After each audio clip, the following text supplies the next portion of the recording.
Luca Zaia è l'uomo da non perdere. I veneti non sono disposti a vederlo andare a Roma, lo vogliono qui nella nostra regione. A stabilirlo l'analisi di Demos. Insomma, il governatore è sempre più riferimento condiviso in Veneto. Il presidente, infatti, nell'indicazione che emerge dai dati pubblicati oggi all'interno dell'osservatorio sul nord-est, ha ottenuto ben il 76% dei giudizi positivi.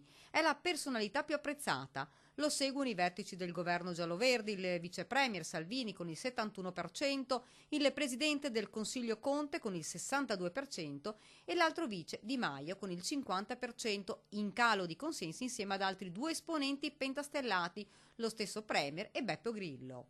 Mentre Renzi si ferma al 18%. Ad aumentare in maniera consistente solo il gradimento riservato a Luca Zaia, che rispetto a prima ha visto crescere il consenso di ben 7 punti percentuali. Luca Zaia, soprattutto in occasione del maltempo delle scorse settimane, si è messo al centro del coordinamento della gestione della crisi, sempre operativo, giubbotto della protezione civile addosso, non ha mai mollato le popolazioni in quei terribili giorni. Non solo, ma lui stesso è stata la voce del grido dei dolori dei bellunesi e si è fatto promotore e garante di una raccolta fondi dedicata attraverso un conto corrente regionale ed è diventato così l'uomo a cui i veneti guardano oltre ogni altra posizione ideologica.